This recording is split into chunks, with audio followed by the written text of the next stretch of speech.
I wanted to take just a few minutes today to talk a little bit about the discussion board that you had regarding merit pay. Your comments were really interesting. The comments that you made reflect, I think, what educators across the United States are struggling with. And that is, how do we deal with improving the quality of education within the confines of perhaps a very tight budget? How do we deal with the issue of really veteran teachers who are almost just waiting out their time until they can retire versus the young teacher who really wants to prove themselves, who is interested in doing all the right things? How do you compensate that? Our current pay scales basically indicate that if you survive from one year to the next, you'll get the same raise.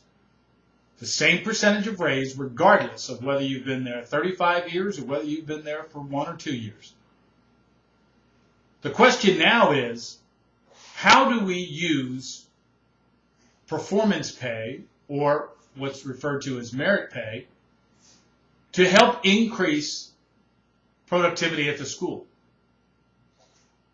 Now, one comment in the discussion board indicated that our current pay scale system is really a throwback to the World War II era. And that's really not an incorrect statement. We have not changed the salary scale structure in this country for years and years and years.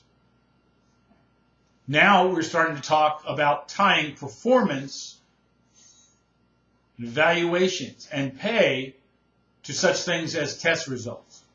That's a scary thing for an awful lot of people, because I might have a class where I have very bright students and they score off the charts. Does that mean I'm a better teacher? Not necessarily. It means I have bright students in front of me. So we need to come up with a system that rewards creativity. A system that will allow us to recognize a teacher that takes a student from here to here. That's what we're trying to do. Merit pay is an attempt at that. As one of you said, where do we get the money to pay for it? And where do we find the time to do it? Those are two critical elements. And the other part of it is, how do we set up a criteria that is fair to everyone? And how do we avoid setting up a competition which goes against the very nature of education, where we pit one teacher against another? All of those are valid comments. In my mind, it really boils down to one thing. What is your compensation philosophy? What are you trying to do? How is your pay system set up? Do you use any kind of reward system for your teachers? If so, how do you set it up? And where do you get the money? The compensation philosophy should clearly state, what is your goal? We want to have our teachers at X level in the next 3 to 5 years. In Catholic schools, oftentimes that compensation philosophy centers around a percentage of the local public school system.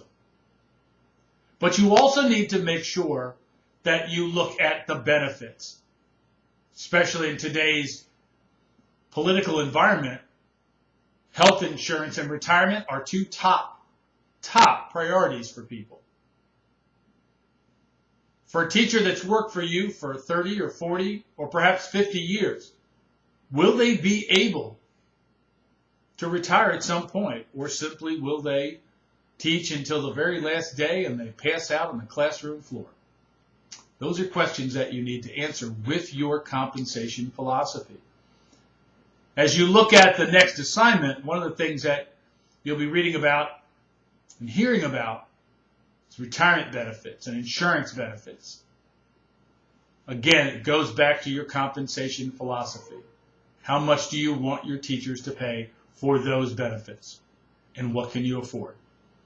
Again, I appreciate all your comments. Great discussion through the last week. If you do have any questions, as always, feel free to email me or give me a call at any time. Appreciate it. Have a good week.